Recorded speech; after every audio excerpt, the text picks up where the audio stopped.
I'm at 1209 Elmwood in Colonial Heights, and in the crawl space, we're going to go over to the wine room and check out the condition of the floor underneath the window, the far right side of the house. For reference, the joists are 2x10, and they look like they are in really great shape from what I can see.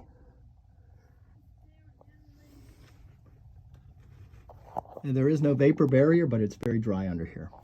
All right, I'm actually under the laundry room, and I am near where I think the hot water heater is. And you can see up in here, there's some stuff going on right there, some wood rot. That's in the subfloor, and it looks like it's getting carried onto the floor joist right there. And you can actually see water, standing water right up in there. So it looks like a slow, long-term leak. I'm going to do some prodding. Obviously, this right here is no good at all. The floor joists are stained, but they feel okay. And this piece right here is called the sill plate. I want to see if I can get up to that.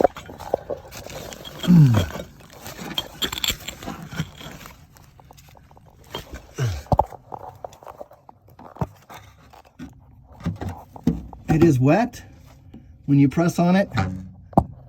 When you press on it, water kind of squirts out a little bit. There's water right there.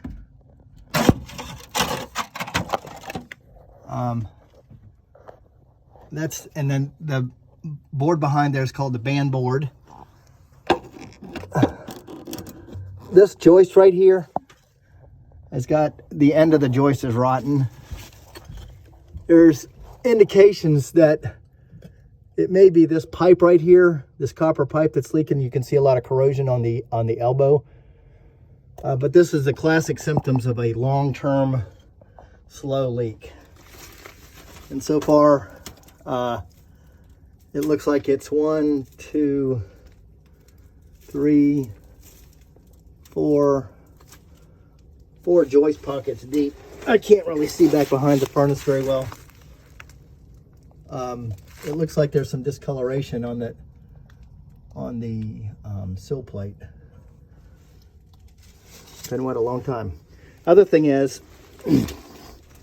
this is a duct pipe that comes in from the wine room, and it comes down here. It's solid here, and then it's wrapped with insulation here. And when I squeeze the insulation, water comes out. So that tells me that there's water collecting somehow in the ductwork and making its way down here, and then it's leaking. It's being soaked up by the insulation and coming out quite a bit. Okay, this is in the wine room area itself, and it's a concrete floor and then a foundation wall laid on top of that. There's not a lot of room, but it's not very far to go, and I can see some water staining there, so I'm going to try to get up in here. I'm going to try to squeeze in here.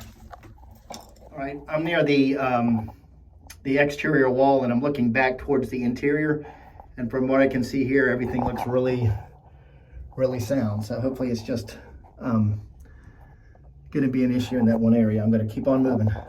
If we do end up doing work under here, there's some an electrical splice right here that really doesn't look very good.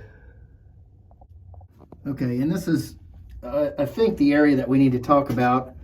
I'm going to call again and make sure, just do some tapping.